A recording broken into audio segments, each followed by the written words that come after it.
सिंचाई एवं नहरों से संबंधित प्रश्नों को। पहला प्रश्न है इसमें, पट्टी सीमा परियोजना निम्नलिखित में से किन नदियों के एकीकरण से जुड़ी है? तो ये है कृष्णा और गोदावरी। ऑप्शन यहाँ पर इसमें बी सही है।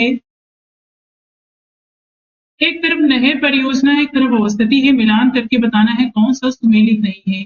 घाट प्रभा नहर परियोजना ये कर्नाटक में है, उकाई नहर परियोजना गुजरात में, नीरा नहर परियोजना महाराष्ट्र में है और जवाई नहर परियोजना ये तमिलनाडु में नहीं स्थित है बल्कि ये राजस्थान में लूनी की सहायक जवाई नदी से संबंधित है। बाकी यहाँ पर सही है, जो आंसर हमारा होगा वो डी है। कथन कारण है, जिसमें कथन है प्रायद्वीपीय भारत में सिंचाई का एक प्रमुख साधन है तालाब, क्योंकि प्रायद्वीपीय क्षेत्र की अधिकांश नदियां मौसमी है। तो यहाँ पर ए और आर दोनों सही है। आर ए की सही व्याख्या भी करता है, ऑप्शन यहाँ पर ए सही है। भारत के संदर्भ में निम्नलिखित में से कौन सा कथन सही है? देश में सिंचाई का प्रमुख स्रोत हुए हैं, ऑप्शन यहाँ पर बी होगा। बाकी आप यहाँ पर इसे डिटेल से कितना परसेंट वर्तमान समय में है स्वयं से भी देख सकते हैं। निम्नलिखित राज्यों में से किसमें सिंचाई के अंतर्गत कुल कृषि क्षेत्र 2011 का प्रतिशत सर्वाधिक है? तो ये है हरियाणा का। ऑप्शन यहाँ पर डी सही होगा। वर्तमान समय 2011 के अनुसार 2016 के अनुसार आपको ये यहाँ पर स्वयं से कवर करना है। भारत में सर्वाधिक सिंचाई विस्तार प्रतिशत वाला राज्य है, तो यह है पंजाब। ऑप्शन ए सही होगा। वर्तमान में कृषि गणना 2015-16 में भारत का सर्वाधिक सिंचाई विस्तार प्रतिशत वाला राज्य पंजाब है। सूक्ष्म सिंचाई की पद्धति के संदर्भ में निम्नलिखित में से कौन सा एक कथन सत्य है? मृदा से उर्वरक पोषक हानि कम की जा सकती है। यह वर्षाधीन खेती की सिंचाई का एकमात्र साधन है। इससे कुछ कृषि क्षेत्रों में भौम जल स्तर को कम होने से रोका जा सकता है। तो इसमें पहला और तीसरा होगा, दूसरा नहीं है। आंसर यहाँ पर सी होगा। यहाँ पर आप इसे डिटेल से देख सकते हैं। जीवन रक्षक अथवा बचाव सिंचाई इंगित करती है पीडब्ल्यूपी सिंचाई को। ऑप्शन यहाँ पर सी सही है। इसका पूरा नाम होगा परमानेंट वेल्चिंग पॉइंट, पीडब्ल्यूपी। गत 25 वर्षों में नलकूप सिंचाई का सर्वाधिक शानदार विकास हुआ है, तो ये सरयू के पार मैदान में। ऑप्शन यहाँ पर सी सही है।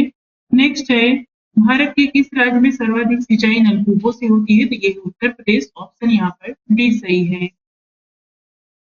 निम्नलिखित में से किस राज्य में नलकूपों द्वारा सिंचित भूमि क्षेत्र सबसे अधिक है? उत्तर प्रदेश में। ऑप्शन सी सही है। भारत में नलकूप एवं कूप से सिंचित अधिकतम क्षेत्र वाला राज्य है, तो ये है उत्तर प्रदेश। ऑप्शन ए सही है। यहाँ पर इस मानचित्र में 1, 2, 3, 4 अंक दर्शाए गए हैं जो भारत के राज्यों का सिंचाई के लिए उपलब्ध भूतल जल संसाधनों की दृष्टि से अवरोही क्रम में सही अनुक्रम बताना है। तो यहाँ पर 1 है, 2 है, 3 है और ये 4 है। तो यहाँ पे सही ऑप्शन डी होगा। ये अब इस प्रकार के प्रश्न नहीं पूछे जाते हैं, बाकी आप यहाँ पर इसे डिटेल से स्वयं देख सकते हैं। भारत में माला नहर तंत्र को प्रस्तावित किया था, तो ये तिनसा जे दस्तूर ने। ऑप्शन बी सही है। दक्षिण भारत में सिंचाई व्यवस्था का अग्रदूत किसे माना जाता है? सर आर्थर कॉटन को। ऑप्शन ए सही है। भारत की सिंचाई क्षमता का सर्वाधिक भाग पूरा होता है लघु एवं बृहद परियोजनाओं से। ऑप्शन बी सही है। फरक्का की नहर का जल वहन क्षमता है 40,000 क्यूसेक। ऑप्शन सी सही है। मंगलम सिंचाई परियोजना है केरल में। ऑप्शन यहाँ पर बी सही है। सारण सिंचाई नहर निकलती है, तो ये गंडक से। ऑप्शन यहाँ पर डी सही है। इंदिरा गांधी नहर का उद्गम स्थल है हरिके बैराज। ऑप्शन यहाँ पर सी सही है। हरिके बैराज इंदिरा गांधी नहर का प्रमुख जल स्रोत निम्न में से किन नदियों के संगम पर है? तो ये है ब्यास और सतलज। ऑप्शन यहाँ पर इसमें डी सही होगा। इसमें राजस्थान इंदिरा नहर कहाँ से निकलती है? तो ये निकलती है, यहाँ पर देखें तो ब्यास और सतलज। बी और सी होगा इसमें। इंदिरा गांधी नहर का निर्माण कार्य 1958 से प्रारंभ हुआ और इसका उद्गम है सतलज नदी पर हरिके बांध से, ऑप्शन डी सही है। इंदिरा गांधी नहर जल प्राप्त करती है तो ये प्राप्त करती है ब्यास से, रावी से और सतलज से। दूसरा नहीं होगा, बाकी सभी सही हैं, आंसर डी सही है। निम्नलिखित नदी परियोजनाओं में से कौन ब्यास नदी के खून बांध के जल का उपयोग करती है तो यह है इंदिरा गांधी नहर परियोजना, ऑप्शन ए सही है। विश्व की सबसे पुरानी व विकसित नहर व्यवस्था भारत में कौन सी है? गंग नहर, ऑप्शन ए सही है। गंग नहर जो सबसे पुरानी नहरों में से एक है का निर्माण गंगा सिंह जी ने करवाया था 1927 ईस्वी में, ऑप्शन बी सही है। शारदा सहायक समादेश विकास परियोजना के मुख्य लक्ष्य निम्नलिखित में से क्या हैं? तो यहाँ पर कृषि उत्पादन बढ़ाना, बहुफसली खेती द्वारा भूमि उपयोग के प्रारूप को बदलना, भू प्रबंधन का सुधार, सभी होगा, ऑप्शन डी सही है। निम्नलिखित में से बताना है कौन सा एक सत्य नहीं है? घग्गर के जल का इंदिरा गांधी नहर में उपयोग किया जाता है तो पहला ही गलत है। नर्मदा अमरकंटक क्षेत्र से निकलती है। निजाम सागर मंजीरा नदी पर स्थित है और पेन गंगा गोदावरी की सहायक नदी है। गलत पूछा है तो ऑप्शन ए होगा। बिजली गंगा नहर का उद्गम स्थल गंगा पर है तो नरौरा में, ऑप्शन बी सही है।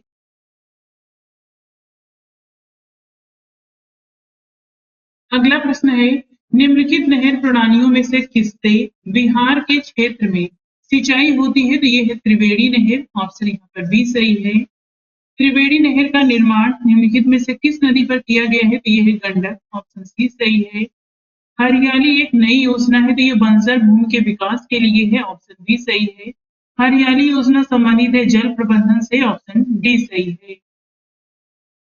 एकीकृत जल संभर विकास कार्यक्रम को कार्यान्वित करने के क्या लाभ हैं? तो मृदा के बह जाने की रोकथाम, देश की 12 मासी नदियों को मौसमी नदियों से जोड़ना, वर्षा जल संग्रहण तथा भौम जल स्तर का पुनर्भरण, प्राकृतिक वनस्पतियों का पुनर्सृजन। तो यहाँ पर जो गलत है ये दूसरा होगा, बाकी तीनों सही है। इस प्रकार सही ऑप्शन सी है। यहाँ पर एक तरफ कार्यक्रम दिए गए हैं, एक तरफ परियोजना है, यहाँ पर बताना है। एक तरफ कार्यक्रम परियोजना है, एक तरफ मंत्रालय है। नेक्स्ट है एक तरफ यहाँ पर कार्यक्रम है, एक तरफ मंत्रालय है। यहाँ पे मिलान करके बताना है कि इसमें से कौन सा सही सुमेलित है। सूखा प्रवण क्षेत्र कार्यक्रम ये किसी मंत्रालय से संबंधित नहीं है। मरुस्थल विकास कार्यक्रम पर्यावरण एवं वन मंत्रालय, वर्षा पूरी क्षेत्रों हेतु राष्ट्रीय जल संभर विकास परियोजना, ग्रामीण विकास मंत्रालय। तो यहाँ पर कोई भी सही नहीं है, ऑप्शन यहाँ पर डी होगा। आप इन सभी के बारे में यहाँ पर डिटेल से देख सकते हैं। निम्नलिखित में से कौन सा ड्रिप सिंचाई पद्धति के प्रयोग के लाभ हैं? तो ये लाभ होगा इसका खरपतवार में कमी, मृदा लवणता में कमी, मृदा अपरदन में कमी। दूसरा नहीं होगा, पहला और तीसरा होगा, ऑप्शन यहाँ पर सी सही है। बंकिंघम नहर स्थित है तो ये कोरोमंडल तट पर स्थित है, ऑप्शन सी सही है। निम्नलिखित में से किस क्षेत्र में जल का उपयोग भारत में सर्वाधिक है? तो ये है कृषि क्षेत्र, ऑप्शन यहाँ पर ए सही है। चंबल नहर सिंचाई परियोजना संबंधित है तो ये गंगा बेसिन और यमुना बेसिन, बी और सी दोनों होगा। अब देखते हैं बहुउद्देशीय नदी घाटी परियोजनाओं के अंतर्गत नर्मदा घाटी परियोजना से संबंधित प्रश्न। पहला है सरदार सरोवर परियोजना से लाभान्वित होने वाले राज्य हैं गुजरात, महाराष्ट्र, मध्य प्रदेश एवं राजस्थान, ऑप्शन ए सही है। सरदार सरोवर बांध किस नदी पर बनाया जा रहा है? तो ये है नर्मदा, ऑप्शन ए सही है। निम्नलिखित में से कौन सी नदी सरदार सरोवर परियोजना से संबंधित है? तो ये है नर्मदा, ऑप्शन ए सही है। सरदार सरोवर से सर्वाधिक लाभ मिलता है तो ये मध्य प्रदेश को, ऑप्शन सी सही है। निम्नलिखित में से कौन सरदार सरोवर परियोजना के विरोध में है? तो ये है मेधा पाटेकर, ऑप्शन डी सही है। निम्न में से कौन सा बांध नर्मदा नदी पर नहीं है? तो बरगी, इंदिरा सागर, ओंकारेश्वर है, बाणसागर नहीं है, आंसर यहाँ पर डी होगा। इंदिरा सागर बांध किस नदी पर स्थित है? नर्मदा, ऑप्शन बी सही है। निम्नलिखित जलाशयों में से किस एक में मध्य प्रदेश का हर सूद कस्बा जलमग्न हुआ है? तो ये है इंदिरा सागर, ऑप्शन ए सही है। ओंकारेश्वर परियोजना निम्नलिखित में से नदियों में से किस एक से संबंध है? तो नर्मदा, ऑप्शन बी सही है। यहाँ पर आप इसके बारे में डिटेल से देख सकते हैं। नर्मदा बचाओ आंदोलन किस बांध की ऊंचाई बढ़ाने के निर्णय का विरोध कर रहा है? तो सरदार सरोवर, ऑप्शन बी सही है। अब देखते हैं भाखड़ा नागल बांध से संबंधित प्रश्न। पहला है भाखड़ा नागल एक संयुक्त परियोजना है, तो हरियाणा पंजाब राजस्थान की है, ऑप्शन ए सही है। कौन सा राज्य समूह भाखड़ा नागल परियोजना से जल प्राप्त करता है? हरियाणा पंजाब राजस्थान, ऑप्शन सी सही है। भाखड़ा नागल बांध किस नदी पर बनाया गया है? तो ये है सतलज, ऑप्शन डी सही है। अब देखते हैं कावेरी नदी पर बने बांध से संबंधित प्रश्न। पहला है निम्नलिखित में से कौन भारत का सबसे पुराना जल शक्ति उत्पादन केंद्र है? तो ये शिव समुद्रम, ऑप्शन डी सही है। शिव समुद्रम जल विद्युत परियोजना स्थित है कर्नाटक में, ऑप्शन डी सही है।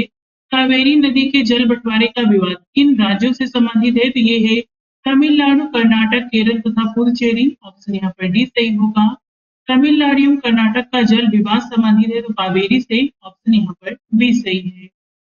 नागार्जुन सागर बांध से संबंधित पहला प्रश्न है भारत के किस राज्य में नागार्जुन सागर परियोजना है? तो ये है आंध्र प्रदेश में, ऑप्शन ए सही है।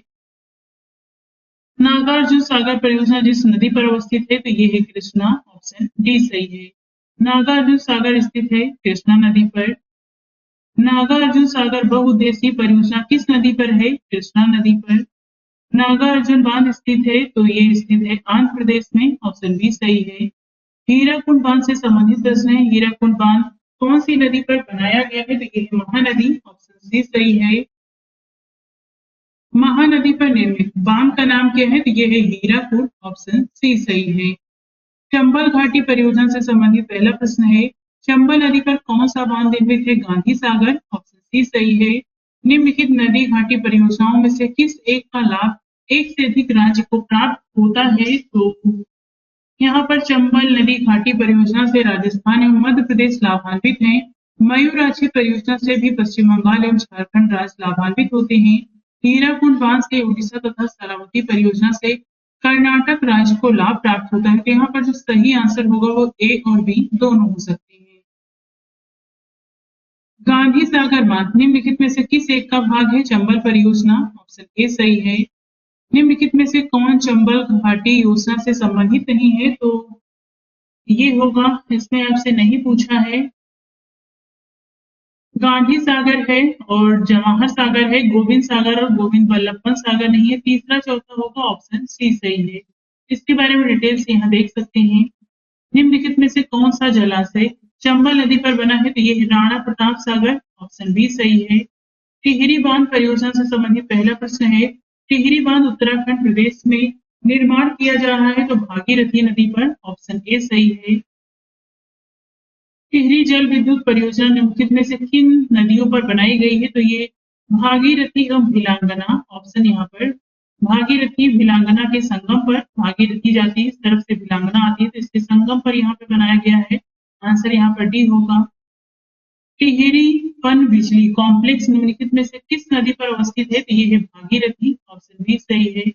टिहरी बांध बना है तो ये बना है गंगा नदी पर, ऑप्शन डी सही है, क्योंकि भागीरथी को गंगा नदी में कहते हैं। दिए गए चित्र में टिहरी बांध अवस्थान को चिन्हित करना है, तो यहाँ पे आप देख सकते हैं ये गंगा नदी है, किस तरफ से यहाँ पर आ रही है ये हम देख सकते हैं, ये भागीरथी नदी है। भागीरथी नदी आ रही है इस तरफ से, यहाँ पे अलकनंदा नदी आके देवप्रयाग में मिलती है, फिर इसके बाद ये गंगा कहलाती है। और यहाँ पर आप देख रहे हैं ये जो भिलांगना नदी आके मिलती है, भिलांगना के पास में यहाँ पर ये स्थित है। तो ये जो सी वाला पॉइंट आप देख रहे हैं ये टिहरी बांध है, आंसर यहाँ पर सी होगा। दामोदर घाटी परियोजनाओं से संबंधित पहला प्रश्न है तिलैया बांध इस नदी पर निर्मित है? तो ये है बराकर, ऑप्शन बी सही है। मैथान बेल पहाड़ी एवं तिलैया बांध किस नदी पर बनाए गए हैं? बराकर, ऑप्शन बी सही है। कथन कारण है जिसमें कथन है दामोदर घाटी कॉर्पोरेशन के विकास के पूर्व दामोदर नदी पश्चिम बंगाल में दुख की नदी मानी जाती थी। क्योंकि दामोदर नदी अपने ऊपरी भाग में तीव्रता से प्रवाहित होती थी तथा निचले भाग में इसका बहाव बहुत धीमा हो जाता है। तो यहाँ पर ए और आर दोनों सही है, आर ए की व्याख्या भी सही करता है, ऑप्शन ए सही होगा। दामोदर घाटी निगम की स्थापना कब हुई थी? 1948 में, ऑप्शन डी सही है। निम्नलिखित में से कौन सी स्वतंत्र भारत की पहली बहुउद्देशीय नदी घाटी परियोजना है? तो ये है दामोदर घाटी परियोजना, ऑप्शन बी सही है। विविध के परियोजनाओं के अंतर्गत पहला प्रश्न है, एक तरफ यहाँ पर परियोजना है, एक तरफ नदियां हैं, मिलान करना है, तो यहाँ पर सही ऑप्शन कोई भी नहीं है। अगर हम इसे नीचे देख लेते हैं तो ज्यादा सही होगा। यहाँ पर सही मिलान होगा उकाई, ये तापी नदी पर है, जायकवाड़ी गोदावरी पर, मयूराक्षी मयूराक्षी पर और खड़कवासला मुथा पर।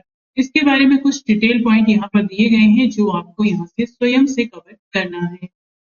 निम्नलिखित में से कौन सा सही सुमेलित नहीं है? मिदनापुर नहर, ये कंसाबाई नदी कंसाई से निकलती है। तवा प्रोजेक्ट कृष्णा नदी से संबंधित है। मेटूर डैम कावेरी से नहीं, सी वाला सॉरी, ये तवा प्रोजेक्ट कृष्णा नदी, ये दूसरा वाला गलत है। इसमें मेटूर डैम कावेरी नदी से संबंधित है और पाइप प्रोजेक्ट तापी नदी से। बी वाला गलत होगा। यहाँ पर देख ले तो तवा प्रोजेक्ट ये तवा नदी से संबंधित है, बाकी सब यहाँ पर सही है। नदी, यहाँ पर सही जोड़ियां आपको बताना है कौन सा इसमें से सही होगा, तो ऑप्शन सी सही है। ये हम नीचे देख लेते हैं इसे। हीराकुंड परियोजना उड़ीसा में है, हल्दिया रिफाइनरी पश्चिम बंगाल में, तारापुर परमाणु केंद्र महाराष्ट्र में, कुंद्रेमुख पहाड़ियां कर्नाटक में है। हिमाचल प्रदेश बांध अब सतलज नदी पर बनाया जा रहा है। इस बांध को बनाने का मुख्य उद्देश्य क्या है?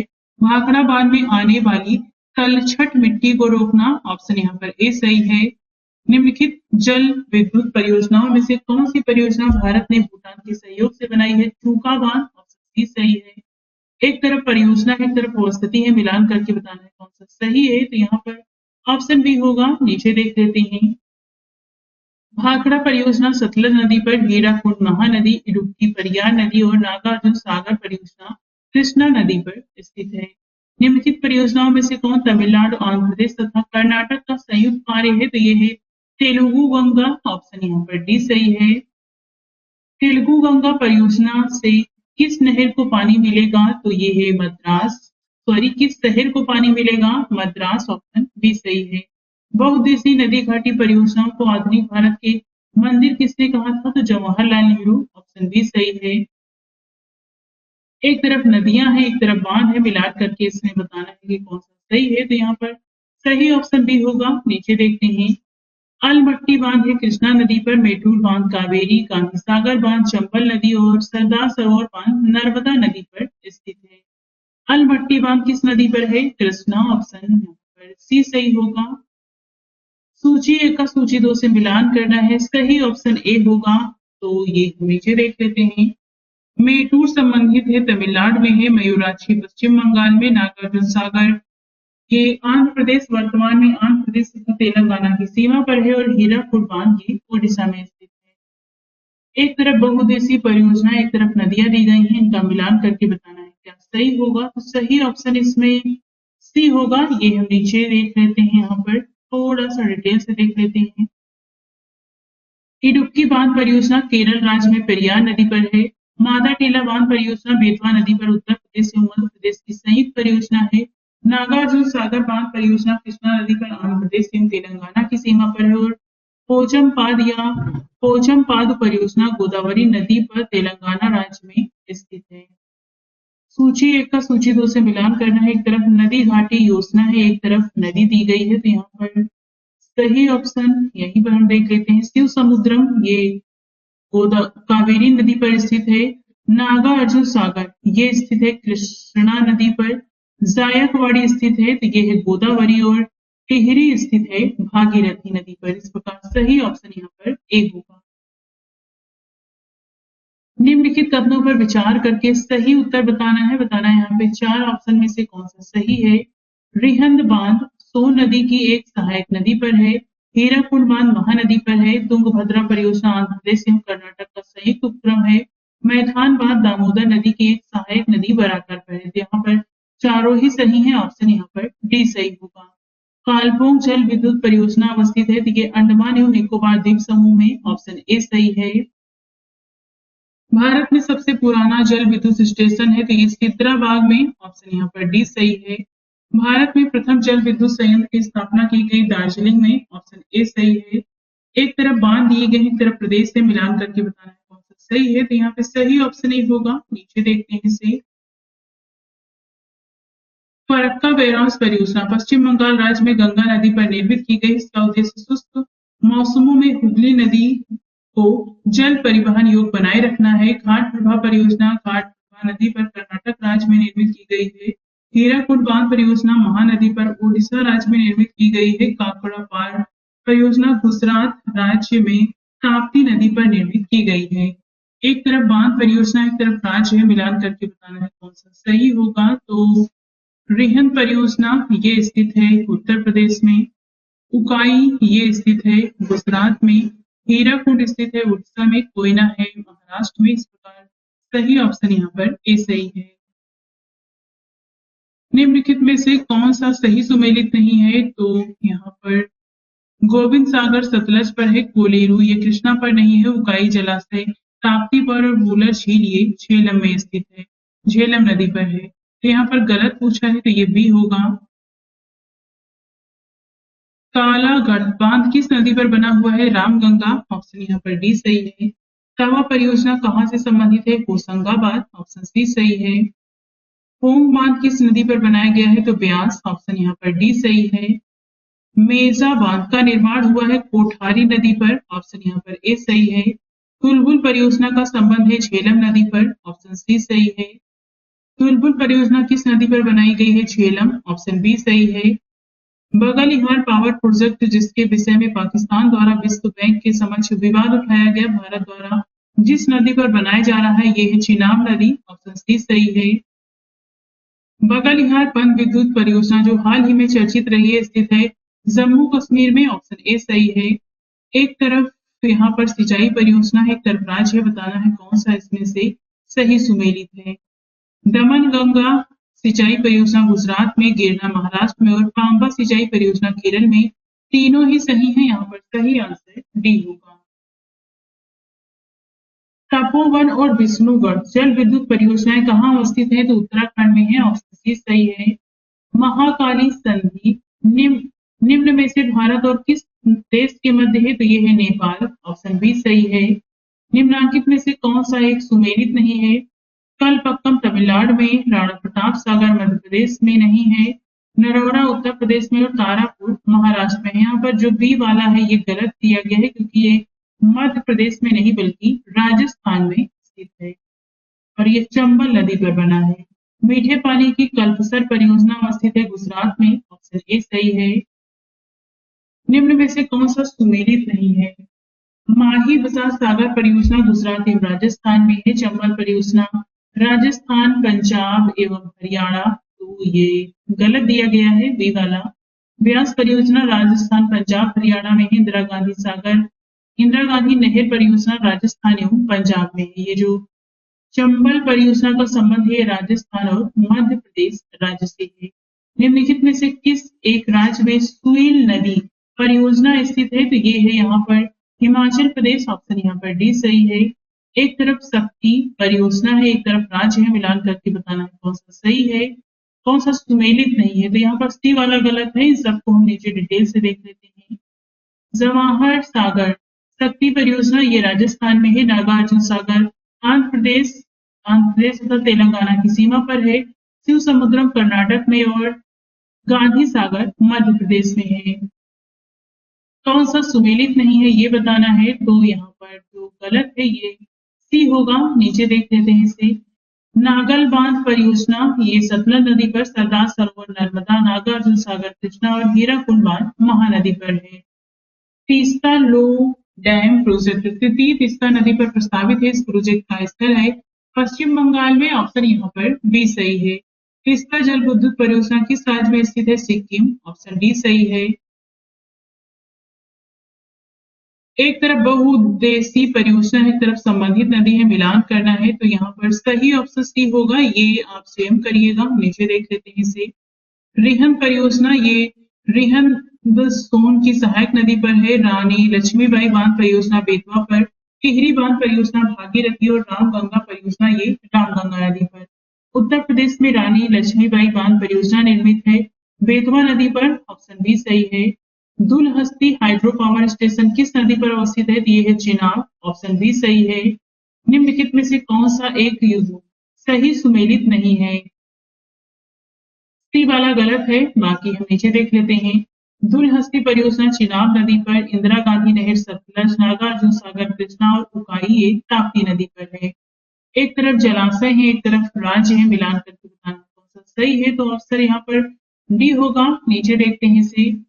भद्रा जलाशय कर्नाटक में है, भवानी सागर तमिलनाडु में, गांधी सागर मध्य प्रदेश में, राणा प्रताप सागर राजस्थान में स्थित है।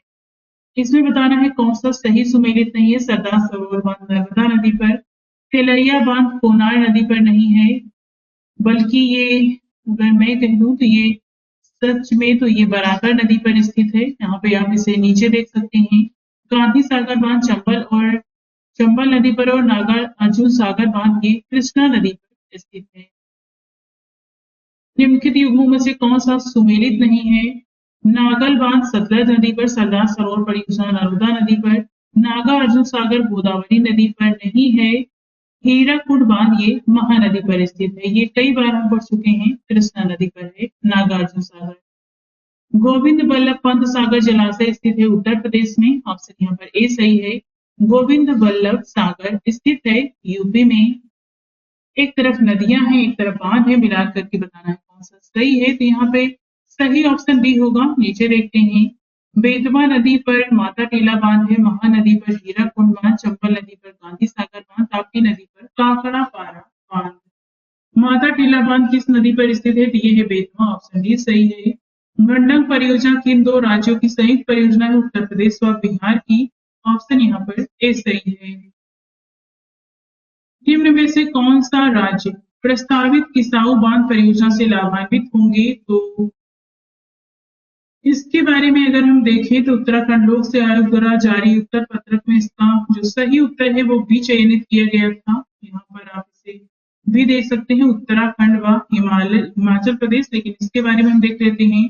किसाऊ बांध यमुना नदी की सहायक नदी टोंस पर स्थापित किया जा रहा है। टोंस हिमाचल प्रदेश एवं उत्तराखंड की सीमा से होकर प्रवाहित होती है। इस परियोजना से मुख्यतः लाभान्वित होने वाले राज्य उत्तराखंड एवं हिमाचल प्रदेश है। इस परियोजना से लाभान्वित होने वाले अन्य राज्य केंद्र शासित प्रदेश है, अन्य राज्य अथवा केंद्र शासित प्रदेश है तो ये है हरियाणा, दिल्ली, राजस्थान एवं उत्तर प्रदेश। यहाँ पर जो मुख्य होगा वो हिमाचल प्रदेश और उत्तराखंड। तो इस प्रकार से ऑप्शन यहाँ पर हम डी कह सकते हैं। एक तरफ नदी घाटी परियोजना है, एक तरफ नदी है, मिलान करना है। आंसर यहाँ पर क्या सही होगा? तो ये हम देखते हैं, तो यहाँ पर ऑप्शन ए सही होगा। ये हम नीचे देख लेते हैं एक साथ। तिलैया बांध बराकर नदी पर, पंचित हिल बांध दामोदर नदी पर, राणा प्रताप सागर बांध चंबल नदी पर और माता टीला बांध बेतवा नदी पर है। नदी घाटी परियोजना है, एक तरफ नदी है, मिलान करना है। सही ऑप्शन यहाँ पर डी होगा। इसे भी हम नीचे देख लेते हैं। रिहंद परियोजना रिहंद नदी पर, नागार्जुन सागर परियोजना कृष्णा नदी पर, पोचमपाद परियोजना गोदावरी नदी पर, माता टीला परियोजना बेतवा नदी पर। कौन सा बांध सिंचाई के लिए नहीं है? तो शिव समुद्रम नहीं है, भाखड़ा नागा शिव सागर भवानी सागर है, शिव समुद्रम नहीं है। आंसर यहाँ पर बी होगा। ये जल विद्युत उत्पादन के लिए बनाया गया था। यह बांध कर्नाटक में कावेरी नदी पर स्थित है। अति विवादित वफली प्रोजेक्ट निम्नलिखित में से किस राज्य में है? तो ये स्थित है महाराष्ट्र में। ऑप्शन यहाँ पर डी सही है। सूची 1 में बांध है, सूची 2 में नदी है, मिलान करके बताना है कौन सा सही है। तो यहाँ पर सही ऑप्शन डी होगा। इसे हम नीचे देख लेते हैं। दुलहस्ती बांध चिनाब नदी पर, गांधी सागर चंबल उकाई तापी और तवा नदी पर। मलमपूछा बांध किस नदी पर अवस्थित है? मलमपूछा, ऑप्शन यहाँ पर सी सही होगा। सिंगरौली लघु जल विद्युत परियोजना अवस्थित है, ये उत्तर प्रदेश में है। ऑप्शन डी सही है। चेरुथानी बांध किस नदी पर अवस्थित है? ये है पेरियार, ऑप्शन ए सही है। एक तरफ मुख्य सिंचाई परियोजनाएं दी गई है, एक तरफ सिंचाई सुविधाओं से लाभान्वित जिले हैं। मिलान करके बताना है यहाँ पर कौन सा इसमें सही होगा। तो इसमें सही ऑप्शन जो सही है वो ए होगा। ये हम नीचे इसे अच्छे से दिया गया है तो नीचे देख लेते हैं। इस तरफ मुख्य सिंचाई परियोजना है, सब सिंचाई सुविधाओं से लाभान्वित जिले हैं। सिद्ध मुख्य परियोजना से लाभान्वित होते हैं हनुमानगढ़ एवं चूरू। नर्मदा परियोजना से जालौर और बाड़मेर। जवाई परियोजना से जालौर, पाली, जोधपुर और जाखम परियोजना से उदयपुर एवं प्रतापगढ़। तो यहाँ पर सही ऑप्शन ए होगा। कोल बांध परियोजना का निर्माण भारत में निम्नलिखित में से किस नदी पर हुआ है? सतलज। ऑप्शन बी सही है। प्रधानमंत्री नरेंद्र मोदी ने हाल ही में मंडल बांध परियोजना की नींव किस नदी पर बनाने के लिए रखी है? तो ये है उत्तरी कोयल। आंसर यहाँ पर डी होगा। अलियार, ईसापुर और कंसाबती जैसे ज्ञात स्थानों में क्या समानता है? तो ये सभी जल भंडार हैं। ऑप्शन यहाँ पर डी सही है। छत्तीसगढ़ में कौन सी सिंचाई परियोजना को प्रधानमंत्री कृषि सिंचाई योजना में शामिल किया गया है? तो ये है केलो सिंचाई परियोजना। ऑप्शन यहाँ पर बी सही है। एक तरफ अंतर राज्य जल विवाद है, एक तरफ शामिल राज्यों की संख्या। तो यहाँ पर सही ऑप्शन इसमें ए होगा। ये हम नीचे देख लेते हैं। महादायी जल विवाद न्यायाधिकरण में 3 राज्य हैं। गोदावरी जल विवाद न्यायाधिकरण में 5, वर्तमान में 7 है। नर्मदा जल विवाद न्यायाधिकरण में 4 और महानदी जल विवाद न्यायाधिकरण में 2 राज्य शामिल हैं। यहाँ पे आपको उन राज्यों को वहां निर्मित बांधों की संख्या के आधार पर घटते क्रम में बताना है। तो मध्य प्रदेश, गुजरात, राजस्थान, तेलंगाना, आंध्र प्रदेश होगा। ऑप्शन यहाँ पर सही ए है। यहाँ पर आप इसे डिटेल से देख सकते हैं। एक तरफ जलाशय है, एक तरफ राज्य है, मिलान करके बताना है इसमें से कौन सा सुमेलित नहीं है। तो केवल 3 कौन सा सुमेलित नहीं है? केवल 3 युग्म सुमेलित नहीं है। ये हम नीचे देख लेते हैं इसे। घाट प्रभा स्थित है कर्नाटक में, गांधी सागर मध्य प्रदेश में, इंदिरा सागर मध्य प्रदेश में और मैथिन झारखंड में स्थित है। घाट प्रभा नदी पर राजा लक्ष्मागौड़ा बांध, हिडकल बांध कर्नाटक में है। इंदिरा सागर बांध नर्मदा नदी पर खंडवा मध्य प्रदेश में है। मैथून बांध धनबाद झारखंड में बराकर नदी पर है। अतः केवल 3 ही युग्म यहाँ पर सही सुमेलित नहीं है। भारतीय प्रधानमंत्री नरेंद्र मोदी द्वारा हाल ही में भूटान में निम्न जल विद्युत परियोजना का उद्घाटन किया गया था। तो ये है मांग देछू विद्युत परियोजना। ऑप्शन यहाँ पर इसमें डी सही है। अब देखते हैं कृषि से संबंधित प्रश्नों को। पहला है स्थायी कृषि, पर्माकल्चर, पारंपरिक रासायनिक कृषि से किस तरह से भिन्न है? तो यहाँ पर 4 कथन दिए गए हैं, बताना है आपको कौन सा कथन सही है। स्थायी कृषि एक धान्य कृषि पद्धति को प्रोत्साहित करता है, किंतु पारंपरिक रासायनिक कृषि में एक धान्य कृषि पद्धति की प्रधानता है। पारंपरिक रासायनिक कृषि के कारण मृदा की लवणता में वृद्धि हो सकती है, किंतु इस तरह की परिघटना स्थायी कृषि में दृष्टिगोचर नहीं होती है। पारंपरिक रासायनिक कृषि अर्ध शुष्क क्षेत्रों में आसानी से संभव है, किंतु ऐसे क्षेत्रों में स्थायी कृषि इतनी आसानी से संभव नहीं है। तो ये तीसरा वाला गलत है। मल्च बनाने, मल्चिंग की प्रथा स्थायी कृषि से काफी महत्वपूर्ण है, किंतु पारंपरिक रासायनिक कृषि में ऐसी प्रथा आवश्यक नहीं है। तो यहाँ पर पहला, दूसरा और चौथा सही है। ऑप्शन यहाँ पर इसमें बी सही होगा। कृषि में शून्य जुताई, जीरो टिलेज का क्या लगभग हैं? तो यहाँ पर क्या लाभ होना चाहिए, क्या लाभ है? तो ये बताना है पिछली फसल के अवशेषों को जलाए बिना गेहूं की बुवाई संभव है। चावल की नई पौध की नर्सरी बनाए बिना धान के बीजों का नम मृदा में सीधे रोपण संभव है। मृदा में कार्बन पृथक्करण संभव है। यहाँ पर तीनों ही कथन सही हैं। ऑप्शन यहाँ पर डी सही होगा। कृषि में फर्टिगेशन के क्या लाभ हैं? तो ये आपको बताना है कृषि में फर्टिगेशन के क्या लाभ हैं। सिंचाई जल की क्षारीयता का नियंत्रण संभव है। रॉक फॉस्फेट और सभी अन्य फॉस्फेटिक उर्वरकों का सफलता के साथ अनुप्रयोग संभव है। पौधों के लिए पोषक की बढ़ी हुई मात्रा में सुलभ किए जा सकते हैं। रासायनिक पोषकों के निच्छालन में कमी संभव है। यहाँ पर ये दूसरा वाला सही नहीं है, बाकी तीनों सही हैं। इस प्रकार यहाँ पर ऑप्शन यहाँ पर सी सही होगा। फर्टिगेशन क्या होता है? तो जल में उर्वरक को घोलकर सिंचाई विधि से जल में आवश्यकता अनुसार रसायन मिलाकर उसकी क्षारीयता का नियंत्रण किया जा सकता है। घुले उर्वरक में सिंचाई द्वारा पौधों में पोषकों की लगभग दोगुनी मात्रा अवशोषित होती है। इससे रासायनिक पोषणों के निच्छालन में भी कमी आती है। फर्टिगेशन विधि द्वारा मुख्यतः नाइट्रोजनी, पोटास आदि जल में घुलनशील उर्वरकों का प्रयोग होता है। रॉक फॉस्फेट या फास्फोरस के कई उर्वरक जो जल में घुलनशील नहीं है, इस विधि द्वारा प्रयोग की उपयुक्त नहीं है। भारत के संदर्भ में निम्नलिखित में से किस पद्धति को पारितंत्र अनुकूली कृषि माना जाता है? फसल विविध रूपण, सिंब आधिक्य, टेंसियोमीटर का प्रयोग और ऊर्ध्वाधर कृषि। तो यहाँ पर ये चारों ही होंगे। ऑप्शन यहाँ पर डी सही है। इसके बारे में डिटेल से आप यहाँ स्वयं से देख सकते हैं।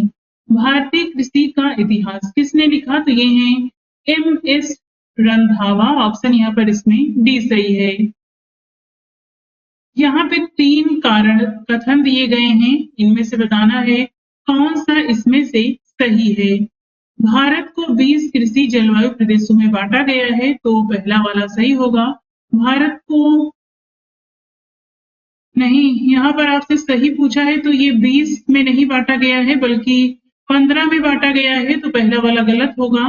भारत को 15 कृषि पारिस्थितिकी प्रदेशों में बांटा गया है, तो ये भी गलत है क्योंकि 15 में नहीं बांटा गया बल्कि यहाँ पर 20 पारिस्थितिक प्रदेशों में बांटा गया है, तो ये उल्टा लिखा गया है। दोनों ही कथन गलत हैं। पश्चिमी हिमालय शीत शुष्क पारिस्थितिकी प्रदेश का कवरेज क्षेत्र पश्चिमी हिमालय प्रदेश के कवरेज क्षेत्र से ज्यादा है, तो यहाँ पर तीनों ही कथन गलत हैं। ऑप्शन यहाँ पर बी सही होगा। डिटेल से आप यहाँ देख सकते हैं 15 कृषि जलवायु प्रदेश है और 20 प्रमुख कृषि पारिस्थितिकी प्रदेश में विभाजित किया गया है। देश में इग्रो इकोलॉजिकल क्षेत्र हैं तो 20 हैं। ऑप्शन डी सही है। भारत में इग्रो इकोलॉजिकल जोन्स कृषि पारिस्थितिकी क्षेत्र की कुल संख्या 20 है। पी सेन गुप्ता और जी सदाशिव 1968 ने भारत को कितने लघु कृषक प्रदेशों में बांटा है? तो टोटल 60। ऑप्शन यहाँ पर सी सही होगा। कथन कारण है जिसमें कथन है भारत की शुष्क पेटी की अर्थव्यवस्था प्रधानता कृषि आधारित है क्योंकि इसमें द्वितीय हरित क्रांति के लिए बहुत क्षमता है, तो यहाँ पर ए और आर दोनों सही है परंतु आर ए की सही व्याख्या नहीं करता। ऑप्शन यहाँ पर बी सही है। भारत की खाद्य एवं पोषण सुरक्षा के संदर्भ में निम्न विभिन्न फसलों के बीज प्रतिस्थापन दरों को बढ़ाने से भविष्य के खाद्य उत्पादन लक्ष्यों को प्राप्त करने में मदद मिलती है, किंतु इसके अपेक्षाकृत बड़े विस्तृत कार्यान्वयन में क्या बाध्यता या बाधाएं हैं? कोई भी राष्ट्रीय बीज नीति नहीं बनी है। निजी क्षेत्र की बीज कंपनियों की उद्यान कृषि फसलों की रोपण सामग्रियों और सब्जियों के गुणवत्ता वाले बीजों की पूर्ति में कोई सहभागिता नहीं है। निम्न मूल्य एवं उच्च परिमाण वाली फसलों के मामले में गुणवत्ता वाले बीजों के बारे में मांग पूर्ति अंतराल है, तो यहाँ पे आपसे सही पूछा है तो केवल तीसरा होगा, बाकी सभी यहाँ पर गलत हैं। डिटेल से आप यहाँ देख सकते हैं। देश में प्रथम कृषि विश्वविद्यालय की स्थापना की गई थी तो 1960 में किया गया। ऑप्शन बी सही है और ये कृषि विश्वविद्यालय है तो इसका नाम होगा यहाँ पर उत्तर प्रदेश कृषि विश्वविद्यालय के रूप में इसका उद्घाटन पंतनगर उत्तराखंड में किया गया था। बाद में इसका नाम गोविंद वल्लभ पंत कृषि एवं प्रौद्योगिकी विश्वविद्यालय कर दिया गया। देश का पहला कृषि विश्वविद्यालय है GVPAU पंतनगर का। ऑप्शन बी सही है। भारतवर्ष में प्रथम कृषि विश्वविद्यालय की स्थापना हुई 1960 में। यदि खाद्यान्नों का सुरक्षित संग्रह सुनिश्चित करना हो तो कटाई के समय उनका आर्द्रता अंश कितने प्रतिशत से अधिक नहीं होना चाहिए? तो 14%। ऑप्शन ए सही है और ये FAO के मानक के अनुसार है। भारत में भूमि उपयोग वर्गीकरण का सन्निकट निरूपण निम्नलिखित में से कौन सा है? तो नेट बुआई क्षेत्र, 47%, वन 23%, अन्य क्षेत्र 30%। इस प्रकार से डी होगा। वर्तमान समय में देखें तो शुद्ध बुआई क्षेत्र 45.64%, वन क्षेत्र 23.40% और अन्य क्षेत्र 30.96% है। तो लगभग यहाँ पर यही ऑप्शन वर्तमान समय में भी सही होगा। कृषि में युग्म पैदावार का आशय विभिन्न मौसमों पर दो फसल को उगाने से है। ऑप्शन यहाँ पर ए होगा। युग्म पैदावार यानी डबल क्रॉपिंग।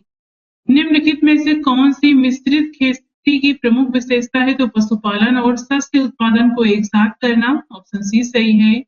मिश्रित कृषि में सम्मिलित होती हैं कई तरह की फसलें उगाना और पशुपालन करना भी। ऑप्शन सी सही है। समानांतर फसल एक उदाहरण है तो गेहूं और सरसों को एक साथ उगाया जा सकता है। ऑप्शन बी सही होगा इसमें। निम्न राज्यों में सिक्किम को छोड़कर सभी में कृषि भूमि का प्रतिशत काफी अधिक है। आंसर यहाँ पर डी होगा। यहाँ पर देखें अगर तो सिक्किम में तो यहाँ पर कुल भूमि का मात्र 10% हिस्से पर ही कृषि की जाती है, यानी कृषि के लिए उपलब्ध है। निम्न में से एक भारतीय कृषि की विशेषता नहीं है। प्रकृति पर अधिक निर्भरता है। उत्पादकता का निम्न स्तर है। फसलों में विविधता है। बड़े खेतों की प्रधानता नहीं है बल्कि छोटे छोटे खेत पाए जाते हैं। ऑप्शन यहाँ पर डी होगा। सीमांत भू जोतों की अधिकता है भारत में। भारतीय कृषि में निम्न उत्पादकता का कारण है आवश्यकता से अधिक लोगों का कृषि कार्य में लगा रहना, जोत का आकार छोटा होना, उत्पादन की पिछड़ी तकनीक, उपर्युक्त सभी। ऑप्शन डी सही है। कथन कारण है जिसमें कथन है पारंपरिक खेती के आधुनिक वैज्ञानिक खेती के रूपांतर में हरित क्रांति की तकनीक की महत्वपूर्ण भूमिका रही है क्योंकि इसमें सामाजिक एवं पर्यावरणीय लागत सम्मिलित नहीं होती। तो यहाँ पर ए और आर दोनों सही है परंतु आर ए की सही व्याख्या नहीं करता। ऑप्शन यहाँ पर इसमें बी सही होगा। निम्नलिखित में से कौन सा भारतीय कृषि की निम्न उत्पादकता का कारण नहीं है? सहकारी कृषि। ऑप्शन यहाँ पर सी सही है। जो कारण है निम्न उत्पादकता का ये है जनसंख्या का दबाव, प्रच्छन्न बेरोजगारी और भू जोत का छोटा आकार होना। भारत में संकार्य चालू जोतों का सबसे बड़ा औसत आकार है तो ये पंजाब में है। ऑप्शन ए सही है। यहाँ पे आप हेक्टेयर वाइज इसे स्वयं से भी इसमें देख सकते हैं। भारत में कृषि को समझा जाता है जीविकोपार्जन का साधन। ऑप्शन यहाँ पर ए सही है। भारतीय कृषि के संदर्भ में निम्नलिखित में से कौन सा कथन सही है? भारत में दालों की खेती के अंतर्गत आने वाला लगभग 90% क्षेत्र वर्षा द्वारा पोषित है। तो पहला वाला ही सही है, बाकी गलत है। आप इन्हें पढ़ लीजिएगा स्वयं से, डिटेल से इसे यहाँ पर स्वयं से देख लीजिएगा। नेक्स्ट है भारत में रासायनिक उर्वरकों के दो बड़े उपभोक्ता हैं तो ये उत्तर प्रदेश और आंध्र प्रदेश। ये उस समय के हिसाब से यहाँ पर डी सही था। तो अगर हम शीर्ष 3 उर्वरक उपभोक्ता राज्य देखें तो ये उत्तर प्रदेश, महाराष्ट्र और मध्य प्रदेश वर्तमान समय में है। निम्नलिखित हरी खाद वाली फसलों में से किसमें नाइट्रोजन की मात्रा सर्वाधिक पाई जाती है? तो ये है बोड़ा, लोबिया। ऑप्शन यहाँ पर सी होगा। बाकी के प्रतिशत आप यहाँ पर देख सकते हैं। लोबिया में प्रतिशत होता है 0.49%। नई सुधारी गई ऊसर में हरी खाद के लिए उपयुक्त फसल होती है तो ये है लोबिया। ऑप्शन ए सही है। संतुलित उर्वरक प्रयोग किए जाते हैं उत्पादन बढ़ाने के लिए, खाद की गुणवत्ता उन्नत करने के लिए, भूमि की उत्पादकता बनाए रखने हेतु। यह सभी। ऑप्शन यहाँ पर डी सही है। दक्षिणी भारत में उच्च कृषि उत्पादकता का क्षेत्र पाया जाता है तमिलनाडु तट में। ऑप्शन बी सही है। पुनर्भरण योग्य भौम जल संसाधन में सबसे संपन्न राज्य है उत्तर प्रदेश। ऑप्शन यहाँ पर सी सही है। यहाँ पे आप इन्हें देख सकते हैं। पुनर्भरण योग्य जल संसाधन BCM में है तो आंध्र प्रदेश, मध्य प्रदेश, उत्तर प्रदेश में 71.83 BCM है। निम्नलिखित राज्यों में से कौन भारत में ठेकेदारी कृषि को लागू करने में अग्रणी है? तो ये है पंजाब। ऑप्शन बी सही है। हरित खेती में सन्निहित होता है समेकित कीट प्रबंधन, समेकित पोषक पदार्थ आपूर्ति एवं समेकित प्राकृतिक संसाधन प्रबंधन। ऑप्शन सी सही होगा। भारतीय कृषि पर वैश्वीकरण के प्रभाव के संदर्भ में निम्नलिखित में से कौन सी व्याख्या असत्य है? जलवायु परिवर्तन, ये पहला ही असत्य है। नकद फसलों पर बल, आय असमानता में वृद्धि, आर्थिक सहायता में कटौती है। पहला नहीं होगा आंसर, ये सही है। डिटेल में यहाँ पर इसे देख सकते हैं। निम्नलिखित में से कौन सा एक बीज ग्राम संकल्पना सीड विलेज कॉन्सेप्ट के प्रमुख उद्देश्य का सर्वोत्तम वर्णन करता है? तो ये होगा किसानों को गुणवत्ता युक्त बीज उत्पादन का प्रशिक्षण देने में लगाना और उनके द्वारा दूसरों को समुचित समय पर तथा वहन करने योग्य लागत में गुणवत्ता युक्त बीज उपलब्ध कराना। ऑप्शन यहाँ पे जो सही होगा इसमें वो बी होगा। यहाँ पे डिटेल से देख लीजिएगा। एग्मार्क है तो ये गुणवत्ता गारंटी की मुहर होती है। ऑप्शन यहाँ पर इसमें डी सही होगा। भारत में सीमांत कृषि भू-जोत का आकार है तो ये 1 हेक्टेयर से भी कम है। ऑप्शन डी सही है। आकार क्या होते हैं ये यहाँ पे आप देख सकते हैं। भारतीय कृषि में पारिस्थितियों के संदर्भ में संरक्षण कृषि की संकल्पना का महत्व बढ़ जाता है। निम्नलिखित में से कौन कौन से संरक्षण कृषि के अंतर्गत आते हैं? तो एक धान्य कृषि पद्धतियों का परिहार, न्यून जोत को अपनाना, बागानी फसलों की। तो यहाँ पर पहला गलत होगा, ये जो दूसरा वाला है ये सही होगा। पहला गलत है, दूसरा सही है। बागानी फसलों की खेती का परिहार, तीसरा भी गलत है। मृदा धरातल को ढकने के लिए फसल अवशिष्ट का उपयोग, चौथा सही है। स्थानिक एवं कालिक फसल अनुक्रमण, फसल आवर्तनों को अपनाना। पहला तीसरा गलत है, बाकी सभी सही हैं। ऑप्शन यहाँ पर इसमें सी होगा।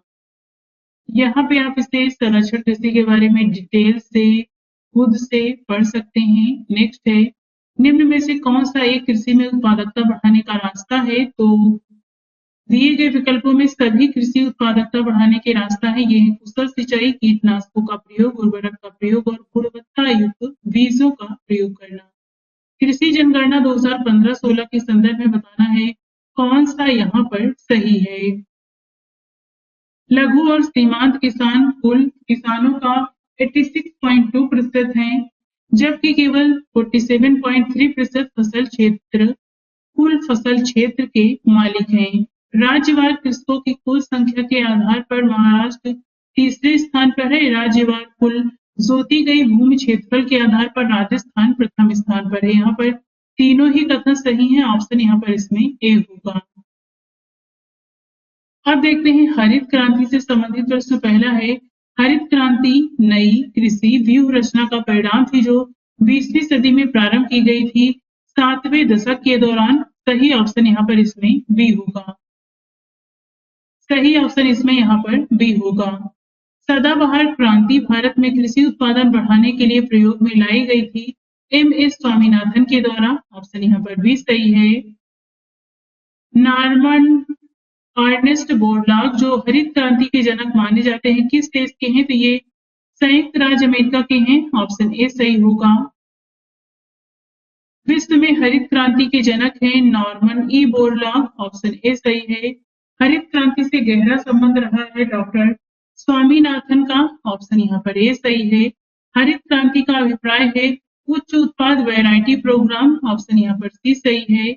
निम्न में से कौन सा एक 20वीं शताब्दी के 60वें दशक के अंतिम दौर की हरित क्रांति की प्रकृति का सबसे उचित वर्णन करता है? तो उच्च उपज किस्म कार्यक्रम। ऑप्शन यहाँ पर सी होगा।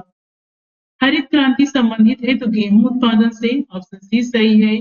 निम्नलिखित फसलों में से किसे हरित क्रांति का सर्वाधिक लाभ उत्पादन एवं उत्पादकता, प्रोडक्शन और प्रोडक्टिविटी दोनों में हुआ? तो ये गेहूं को लाभ हुआ है। ऑप्शन यहाँ पर डी होगा। हरित क्रांति का प्रभाव किसके उत्पादन में सबसे अधिक महसूस किया गया? गेहूं। स्वतंत्रता प्राप्ति के बाद भारत ने सर्वाधिक प्रगति की है गेहूं के उत्पादन में। हरित क्रांति में प्रयुक्त प्रमुख पादप फसल कौन सा था? तो ये है मैक्सिकन गेहूं। ऑप्शन डी सही है। हरित क्रांति के फलस्वरूप गेहूं का प्रति एकड़ उत्पादन रिकॉर्ड अंक था तो ये था 2000 किलोग्राम। ऑप्शन बी सही है।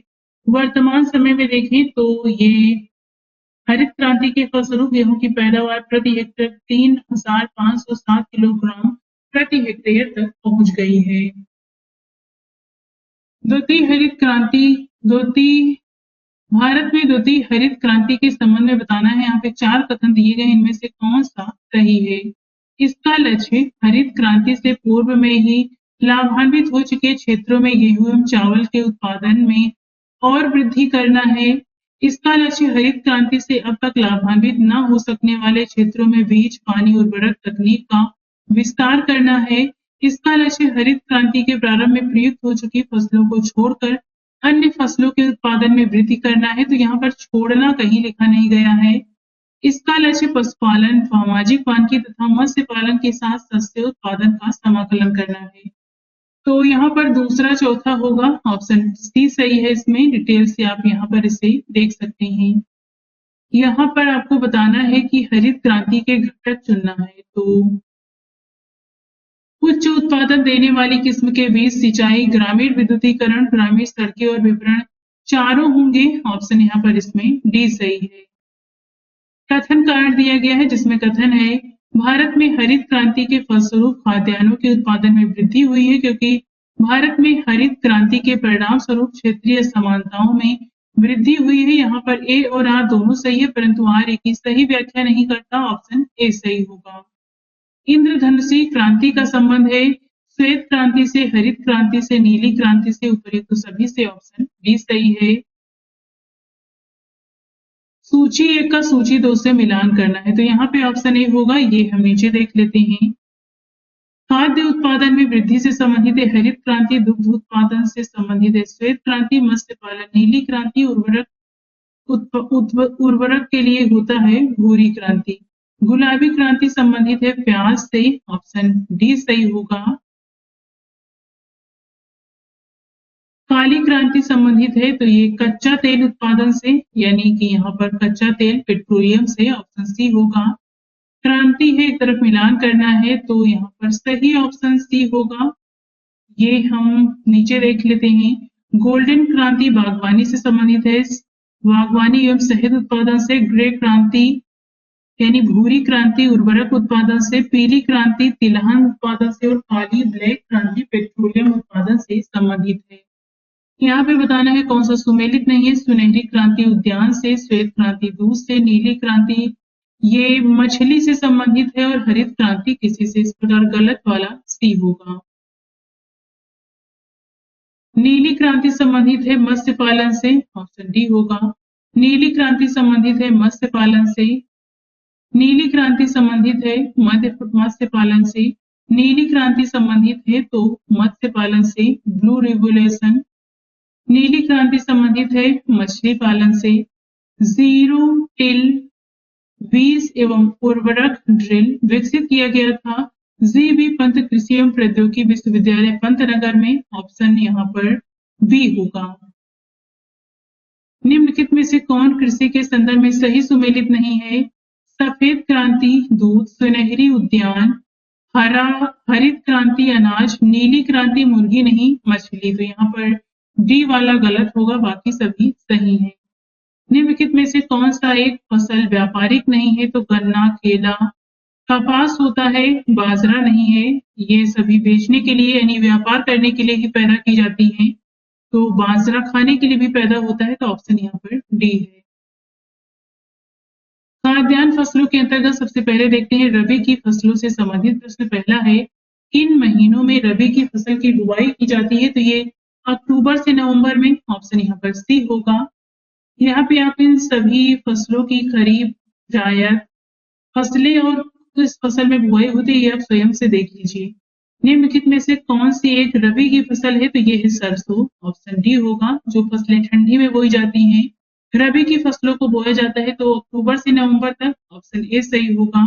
निम्नलिखित में से कौन सी खरीफ की फसल नहीं है। तो यानी कि जो फसल बारिश में बोई जाती है वो खरीफ की है, जो नहीं बोई जाती वो होगा मसूर, मूंगफली, मक्का, धान, ये सभी बारिश में होती हैं। निम्नलिखित में से कौन सी रबी की फसल नहीं है। तो भिंडी नहीं है, ये भिंडी गर्मी बारिश में होती है। मूली, गाजर, मटर ये सभी ठंडी में होती हैं, यानी ये सभी खरीफ की फसलें हैं। इनमें से कौन सी खरीफ की फसल नहीं है? तो ये होगा खरीफ की फसल चना नहीं है, ये रबी की मौसम में बोई जाती है। धान, मक्का, ज्वार ये सभी बारिश में होती हैं, तो ये खरीफ की हैं। फसलों के आधार पर बेमेल बताइए, तो धान, मक्का, ज्वार ये सभी खरीफ की हैं। गेहूं ये रबी की फसल है, ऑप्शन डी होगा। गेहूं की अच्छी खेती के लिए निम्नलिखित में से कौन सा पारिस्थितिकी समुच्चय आवश्यक है? तो मध्यम ताप हो और मध्यम वर्षा हो, ऑप्शन यहाँ पर ए सही है। यानी यहाँ पर देखिए तो इसके लिए 10 डिग्री सेल्सियस से 25 डिग्री सेल्सियस तक का तापमान और 50 से 75 सेंटीमीटर तक की वार्षिक वर्षा की आवश्यकता होती है। नकदी फसल में सम्मिलित नहीं है, तो इसमें कपास, गन्ना, जूट होता है, गेहूं नहीं होता, ऑप्शन डी होगा। निम्नलिखित में से किस समूह की फसलें नकदी हैं? तो ये हैं कपास, गन्ना और केला, ऑप्शन यहाँ पर सी होगा। देश में गेहूं का उत्पादन कम होने की आशंका से भारत ने किस देश के साथ 15 लाख टन गेहूं आयात करने के लिए अनुबंध किया है? तो ये ऑस्ट्रेलिया से किया था उस समय, ऑप्शन ए होगा। चतुर्थ अग्रिम अनुमान के अनुसार 2020-21 में भारत में गेहूं का कुल उत्पादन कितना? तो 109.5 मिलियन टन, ऑप्शन ए सही होगा। और अगर 21-22 के अनुसार देखें तो 106.8 मिलियन टन रहा है। क्रम से 3 बड़े गेहूं उत्पादक राज्य बताने हैं, तो ये हैं उत्तर प्रदेश, पंजाब और हरियाणा। और अगर हम वर्तमान समय में देखें तो ये उत्तर प्रदेश गेहूं उत्पादक सर्वाधिक 3 राज्य हैं, उत्तर प्रदेश, मध्य प्रदेश और पंजाब। गेहूं के अधिकतम उत्पादन वाले राज्य हैं, तो ये है उत्तर प्रदेश, ऑप्शन सी होगा। वर्ष 2015-16 में गेहूं का सबसे बड़ा उत्पादक राज्य उत्तर प्रदेश, वर्तमान समय में भी उत्तर प्रदेश ही है। यहाँ पे देख सकते हो उत्तर प्रदेश, पंजाब, सर्वाधिक गेहूं उत्पादक 3 राज्य हैं, उत्तर प्रदेश, पंजाब, मध्य प्रदेश और भारत का टोटल 106 है। तो यहाँ पे क्रम देखेंगे तो उत्तर प्रदेश, इसके बाद मध्य प्रदेश, इसके बाद पंजाब आता है। टोटल 106.8 मिलियन टन है। भारत का अधिकतम गेहूं उत्पादक राज्य है, तो ये है उत्तर प्रदेश। मही सुगंधक किस फसल की प्रजाति है? तो ये होता है धान की, ऑप्शन यहाँ पर इसमें ए सही होगा। किसके उत्पादन में भारत में उत्तर प्रदेश का प्रथम स्थान है? गेहूं और गन्ना के, ऑप्शन बी सही है। निम्नलिखित में से गेहूं की कौन सी प्रजाति प्रेरित परिवर्तन द्वारा विकसित की गई है? तो ये है सोनोरा 64, ऑप्शन बी सही है। गेहूं में बौनेपन का जीन होता है, नूरिन 10 होता है, ऑप्शन ए सही है। यहाँ पर मैक्रोनी गेहूं सबसे उपयुक्त किन परिस्थितियों में है? तो ये असिंचित परिस्थितियों के लिए होती है, ऑप्शन सी सही है। राज 3077 एक प्रजाति है, तो ये गेहूं की प्रजाति है, ऑप्शन डी सही है इसमें। पूसा सिंधु गंगा एक प्रजाति है, तो ये गेहूं की है, ऑप्शन ए सही है। यूपी 308 एक प्रजाति है, तो ये गेहूं की है, ऑप्शन बी सही है। वर्ष 2006-7 तथा 2009-10 के दौरान भारत में गेहूं का उत्पादन बढ़ा है, ऑप्शन ए सही होगा। लगातार गेहूं का उत्पादन बढ़ ही रहा है, तो ये आप यहाँ पर इसे देख सकते हैं। निम्नलिखित में से कौन सा एक गेहूं की फसल का रोग है? तो ये होता है रस्ट, ऑप्शन डी सही है। रस्ट गेहूं की फसल का रोग है, 3 प्रकार का होता है, पीला कीट, भूरा कीट और काला कीट। कल्याण 16 एक किस्म है, तो ये गेहूं की एक किस्म है, ऑप्शन गेहूं की उन्नत किस्म है, ऑप्शन सी सही होगा।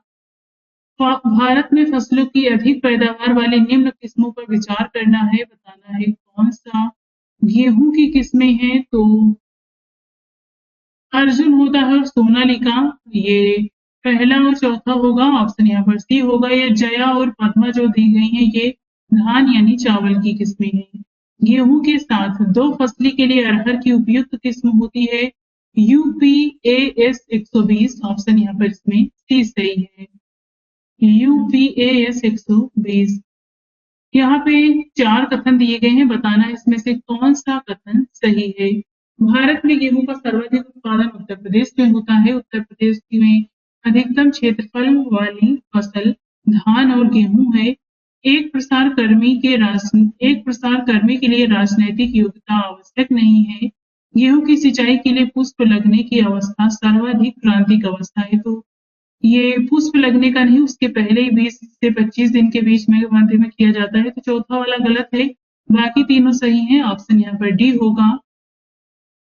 यहाँ पे आप इसे डिटेल से देख सकते हैं। ये जो अवस्था होती है, ये पहली सिंचाई ऐसे स्थान पर जहां केवल एक ही सिंचाई करना संभव होता है, इसी अवस्था में किया जाता है, यानी ताज निकलने की अवस्था सर्वाधिक क्रांतिक अवस्था होती है, जो कि 20 से 25 दिन के आसपास होता है।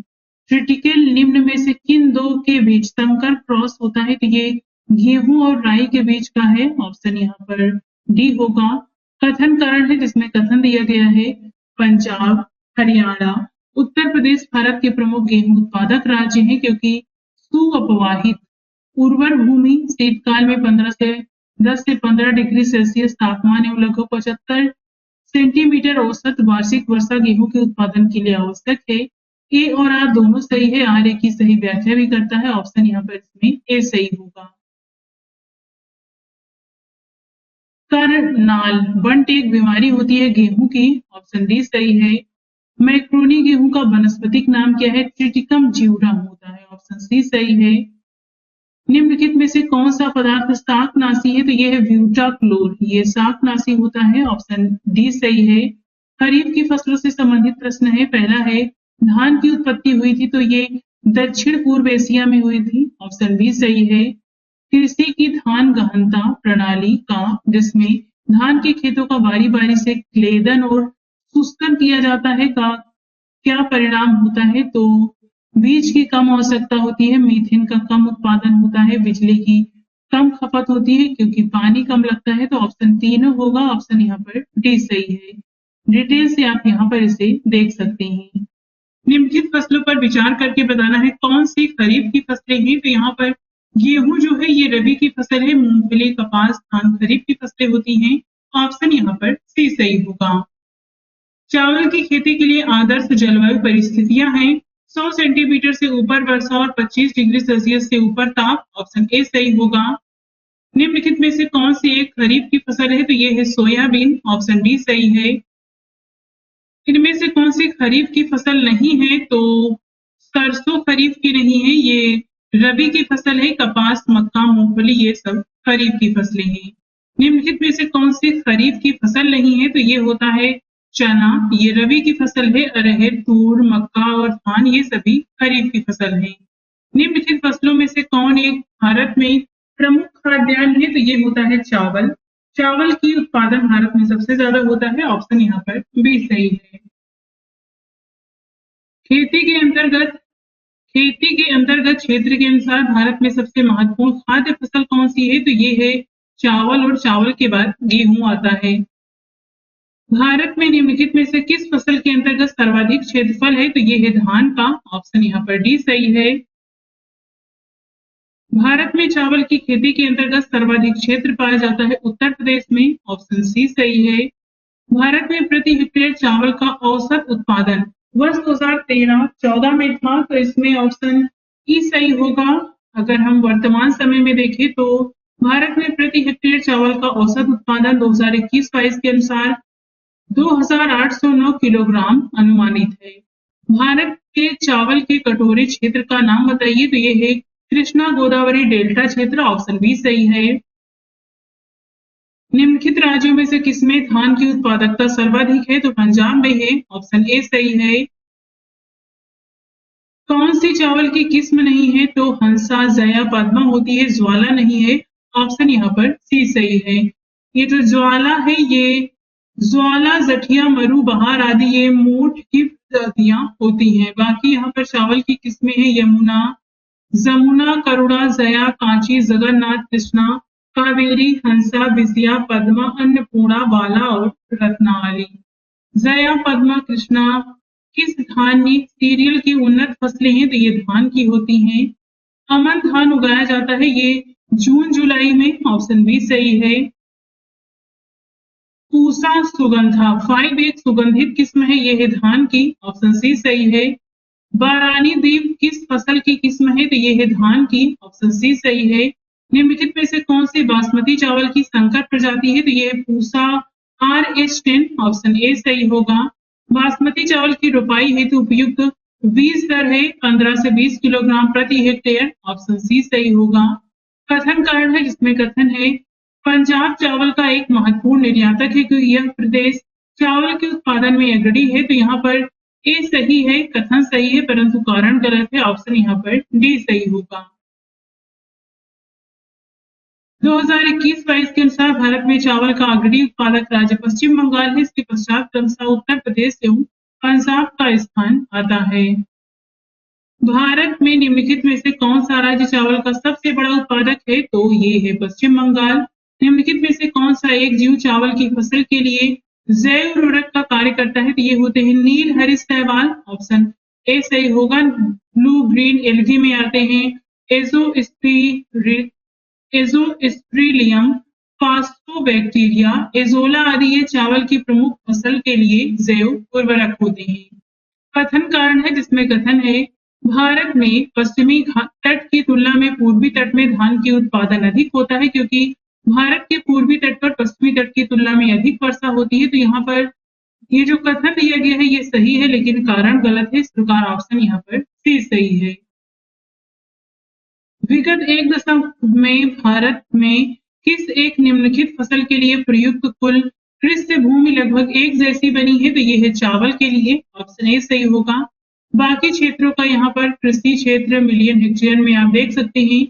चावल का है यहाँ पर देखें तो 46.4 मिलियन हेक्टेयर, तिलहन के लिए 29.2 मिलियन हेक्टेयर, दलहन के लिए 31.0 मिलियन हेक्टेयर और गन्ना का जो क्षेत्र है ये है 5.1 मिलियन हेक्टेयर। देश के आधे से अधिक उत्पादित चावल जिन राज्यों से प्राप्त होते हैं वे हैं, तो ये है पश्चिम बंगाल, उत्तर प्रदेश, पंजाब और आंध्र प्रदेश, ऑप्शन बी सही होगा। वर्तमान समय में देखें तो यहाँ से 40.6% चावल पश्चिम बंगाल, उत्तर प्रदेश, पंजाब और आंध्र प्रदेश राज्यों से प्राप्त हुआ है। भारत के निम्नलिखित राज्यों को उनके चावल उत्पादन के आरोही क्रम में व्यवस्थित करना है, तो ये हम करंट के हिसाब से देख लेते हैं। यहाँ पर ऑप्शन डी सही होगा। तो इसमें आएगा, अगर हम यहाँ पर देखें तो पश्चिम बंगाल में होता है, इसके बाद पंजाब है यहाँ पर, इसके बाद आता है तमिलनाडु, इसके बाद आंध्र प्रदेश। तो ये आप यहाँ पर इसे देख सकते हैं। भारत में चावल का अधिक उत्पादन होता है, तो इसमें ऑप्शन में दिए गए इसमें अधिक उत्पादक है तो ये आंध्र प्रदेश होगा। बाकी यहाँ पे आप देख सकते हैं 2008-9 के आंकड़ों के आधार पर आंध्र प्रदेश में चावल का बाजार अधिक के अनुपात MSR मार्केटेड सरप्लस रेशियो सर्वाधिक था। 2014-15 में इस संदर्भ में पंजाब शीर्ष पर है, इसके बाद हरियाणा है। वर्ष 2000 भारतवर्ष में चावल की खेती उन क्षेत्रों में होती है जहां वार्षिक वर्षा 100 सेंटीमीटर से अधिक हो, ऑप्शन डी सही है। निम्नलिखित में से किस एक राज्य में संकर धान की खेती के अंतर्गत सर्वाधिक क्षेत्रफल है? तो ये है उत्तर प्रदेश, ऑप्शन डी सही होगा। भारत में चावल के 4 प्रमुख उत्पादक हैं, पश्चिम बंगाल, पंजाब, उत्तर प्रदेश, आंध्र प्रदेश, ऑप्शन यहाँ पर सी सही होगा। वर्तमान क्रम आपको ध्यान रखना है, तो ये होगा उत्तर प्रदेश, पश्चिम बंगाल, उत्तर प्रदेश, पंजाब एवं तेलंगाना का नाम आ गया है। तो ये करंट से कवर करिएगा आप इसे। यहाँ पे भी आपको बताना है, यहाँ पर अवरोही क्रम में यानी ज्यादा से कम, तो यहाँ पर डी सही होगा। ये भी यहाँ पे आप देख सकते हैं पश्चिम बंगाल, उत्तर प्रदेश, पंजाब और तेलंगाना। भारत के राज्यों में कौन सा राज्य चावल का सर्वाधिक उत्पादन प्रति हेक्टेयर करता है? तो सबसे ज्यादा उत्पादन होता है पंजाब में, ऑप्शन डी सही है। यहाँ पे उत्पादन होता है 4,340 किलोग्राम प्रति हेक्टेयर का, जो कि भारत में सर्वाधिक है। निम्नलिखित में से कौन सी फसलें जायद में मुख्यतः सिंचित क्षेत्रों में उगाई जाती है? तो ये मूंग और उड़द है, ऑप्शन बी सही होगा। निम्नलिखित में से किस फसल की रोपाई की जाती है? तो धान की रोपाई की जाती है, ऑप्शन बी सही है। फसल और उसके सर्व प्रमुख उत्पादक राज्य निम्नलिखित में से कौन सा सही नहीं है? तो यहाँ पे ये होगा चावल का पश्चिम बंगाल, गेहूं का उत्तर प्रदेश, राई सरसों सबसे ज्यादा राजस्थान में होता है, कपास गुजरात में। तो यहाँ पर ये उत्तर होगा। यहाँ पर अगर 2021-22 के अनुसार देखें तो ये सभी सर्व प्रमुख उत्पादक राज्य हैं, तो इसमें से कोई भी नहीं होगा। भारत के राज्यों को 2018-19 में चावल के उत्पादन के आरोही क्रम में लिखना है, यानी आपको कम से ज्यादा की तरफ जाना है। तो ये अगर हम यहाँ पर देख लें, नीचे यहाँ पर ऑप्शन ई होगा। 2020 का प्रश्न है। वर्तमान समय में देखें तो पश्चिम बंगाल, उत्तर प्रदेश और पंजाब का इस नाम आता है। अगर आरोही क्रम में देखें तो ये होगा राजस्थान, मध्य प्रदेश, हरियाणा, पंजाब और उत्तर प्रदेश। विचार करके बताना है, आरोही क्रम में आपको बताना है इन चारों राज्यों के बारे में। तो आंसर यहाँ पर डी होगा। ये हम वर्तमान समय में देखें तो इसमें जो वर्तमान समय में आएगा आंध्र प्रदेश, पंजाब, उत्तर प्रदेश और पश्चिम बंगाल। इनमें से कौन सा पौधा नाइट्रोजन स्थिरीकरण में सहायक नहीं है? तो धान नहीं है, मटर, चना और सेम होते हैं। ऑप्शन यहाँ पर डी सही होगा। निम्न में से कौन नगदी फसल नहीं है? तो नगदी फसल ज्वार नहीं है, जूट, मूंगफली, गन्ना ये सभी नगदी फसलें हैं, यानी ये व्यापार करने के लिए उगाई जाती हैं। भारत में पिछले 5 वर्षों में खरीफ की फसलों की खेती के संदर्भ में निम्नलिखित तथ्यों पर विचार करके बताना है कौन सा यहाँ पर सही है। धान की खेती के अंतर्गत क्षेत्र सर्वाधिक है, अधिकतम है। ज्वार की खेती के अंतर्गत क्षेत्र तिलहनों की खेती के अंतर्गत क्षेत्र की तुलना में अधिक है। कपास की खेती के क्षेत्र गन्ने की खेती की तुलना में अधिक है। तो पहला तो सही होगा, तीसरा सही होगा। गन्ने की खेती के अंतर्गत क्षेत्र निरंतर घटा है, तो निरंतर नहीं घटा। पहला और तीसरा आंसर होगा, दूसरा चौथा गलत है। इस प्रकार ऑप्शन यहाँ पर ए सही है। डिटेल में आप यहाँ पर इसे देख सकते हैं। अब देखते हैं स्त्री अन्न यानी मिलेट्स, न्यूट्री अनाज, मोटा अनाज से संबंधित प्रश्नों को। पहला है, इनमें से कौन सा समूह मिलेट्स स्त्री अन्न फसलों का है? तो ये होता है ज्वार, कोंदो, कांगनी और रागी। आंसर डी होगा। यहाँ पे इन फसलों के बारे में अगर हम और भी देख लें तो स्त्री अन्न पौष्टिकता से भरपूर सूखा सहिष्णु फसल है जो भारत के अधिकांश शुष्क एवं अर्ध शुष्क क्षेत्रों में उगाई जाती है। स्त्री अन्न को मोटा अनाज, कदन्न, गरीबों का अनाज, महाअन्न, महाखाद्य, सुपर फूड तथा सर्वोत्तम खाद्यान्न भी कहा जाता है। स्त्री अन्न मिलेट्स के अंतर्गत बाजरा, इसे पर्ल मिलेट कहते हैं। रागी आता है, इसे फिंगर मिलेट कहते हैं। ज्वार या जवार को सोरधम भी कहते हैं। कंगनी को फॉक्स टेल मिलेट कहते हैं। सावा को बर्न यार्ड मिलेट कहते हैं। कोदो को कोदो मिलेट कहते हैं। चीना को प्रोसो मिलेट कहते हैं। कुटकी है, इसे लिटिल मिलेट कहते हैं। तो ये इसके अतिरिक्त भी दो हैं, तो ये है छद्म मिलेट्स, कुट्टू बकव्हीट कहते हैं और चौलाई होता है एमारिंथम। तो ये सभी जो हमने देखा है ये मिलेट्स के अंतर्गत आते हैं। तो इनके नाम पूछे जाते हैं एग्जाम में, आपको यहाँ से इनके नाम क्या रखने हैं। अब देखते हैं